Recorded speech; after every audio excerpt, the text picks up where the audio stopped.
और चंदौली में भारत जोड़ो न्याय यात्रा को लेकर अजय राय का बड़ा बयान सामने आया है। अजय राय का कहना है कि स्वामी प्रसाद मौर्य और पल्लवी पटेल इस यात्रा में शामिल होंगे। अखिलेश यादव भी राहुल गांधी की यात्रा में शामिल होंगे। प्रियंका गांधी भी उत्तर प्रदेश में प्रवेश के समय यात्रा में शामिल रहेंगी।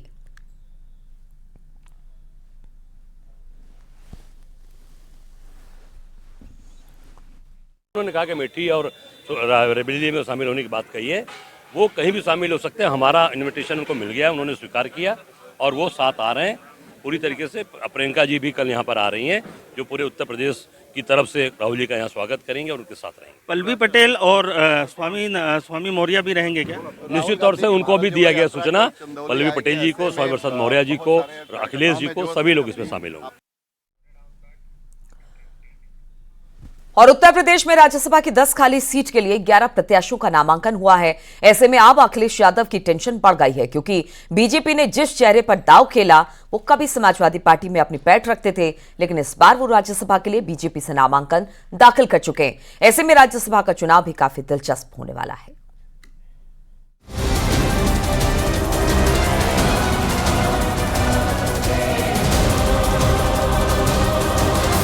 लोकसभा से पहले राज्यसभा का दंगल काफी दिलचस्प हो चुका है। बीजेपी और समाजवादी पार्टी आमने सामने हैं, लेकिन 10 में से सिर्फ एक सीट की फाइट अब टाइट हो चुकी है। दरअसल बीजेपी ने पहले उन 7 सीटों पर प्रत्याशियों का नामांकन करवाया जहां पहले से जीत तय थी, लेकिन बची एक सीट पर भी आज बीजेपी प्रत्याशी ने नामांकन कर दिया, जिस पर अखिलेश यादव ने अपने उम्मीदवार उतारे थे। भारतीय जनता पार्टी ने उत्तर प्रदेश में होने वाले राज्यसभा चुनाव में 8वां प्रत्याशी संजय सेठ के रूप में उतारकर और ज्यादा इस चुनाव को रोचक बना दिया है।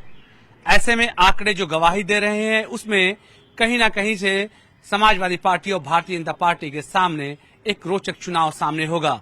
लेकिन जो बात सबसे खास और अहम है वो ये है कि इस चुनाव में अब क्रॉस वोटिंग की संभावनाएं और ज्यादा बढ़ गई हैं। दरअसल राज्यसभा चुनाव में बीजेपी ने उस प्रत्याशी पर अपना दांव खेला है जो 2019 में समाजवादी पार्टी से होकर बीजेपी में शामिल हुए थे। उधर नामांकन के बाद संजय सेठ ने कहा कि हमारे पास पर्याप्त संख्या बल है और किसी जोड़ तोड़ के बिना जीत हासिल करेंगे। एक छोटा सा मुझे दायित्व सौंपा है, मैं उसको पूरी तरह से निभाऊंगा। लेकिन संख्या आपके पास में ये किस तरह? संख्या हमारे पास पूरी है और हमारे साथ में पूरे भाजपा का पूरा साथ है। अन्य लोगों को कैसे मैनेज करेंगे? अन्य लोगों नहीं, किसी सब लोग, हमें पास संख्या बल है पूरी। माना जाता है कि संजय सेठ की एसपी में गहरी पैठ है। ऐसे में संजय सेठ 8वीं सीट पर कांटे की टक्कर देने वाले उम्मीदवार साबित हो सकते हैं। लेकिन इस चुनाव में अगर संख्या बल की बात करें तो बीजेपी को एक राज्यसभा सीट जीतने के लिए 37 एमएलए चाहिए, तो वहीं समाजवादी पार्टी को 3 प्रत्याशियों के लिए 111 एमएलए चाहिए। 8 प्रत्याशी जिताने के लिए बीजेपी को टोटल 296 एमएलए चाहिए, तो सपा के पास 108 और कांग्रेस के 2 एमएलए यानी 110 एमएलए हैं। 8वें प्रत्याशी के लिए बीजेपी को 14 एमएलए और चाहिए, तो वहीं तीसरी सीट के लिए पल्लवी पटेल खिसकेंगी तो 2 एमएलए सपा को और चाहिए होंगे। ऐसे में बीजेपी के संजय सेठ को जीतने के लिए 12 से 15 विधायक चाहिए होंगे। यानी ये तो साफ है कि विपक्ष में क्रॉस वोटिंग होगी, तभी सेठ जीत पाएंगे। ऐसे में राजभर और आरएलडी की भूमिका इस चुनाव के लिए महत्वपूर्ण होगी, तो वहीं बीएसपी के 1 एमएलए की भूमिका भी अहम मानी जा रही है।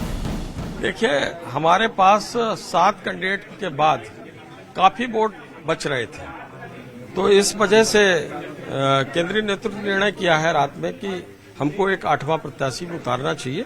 और मुझको लगता है कि जिस तरह से जो अंकगणित हमारा कहता है, हमारे पास पूरे वोट हैं और हम सभी वोटों को बिना किसी गलती के साथ अगर डलवाने में सफल हुए तो निश्चित रूप से हमारी जीत होगी। हालांकि समाजवादी पार्टी, मुझे लगता है कि उसके सामने कोई बहुत दिक्कत नहीं है, लेकिन ये जरूर है कि भारतीय जनता पार्टी कहां सेंधमारी करती है, बसपा से कितने तोड़ती है, सपा से कितने तोड़ती है, ये देखने की बात होगी।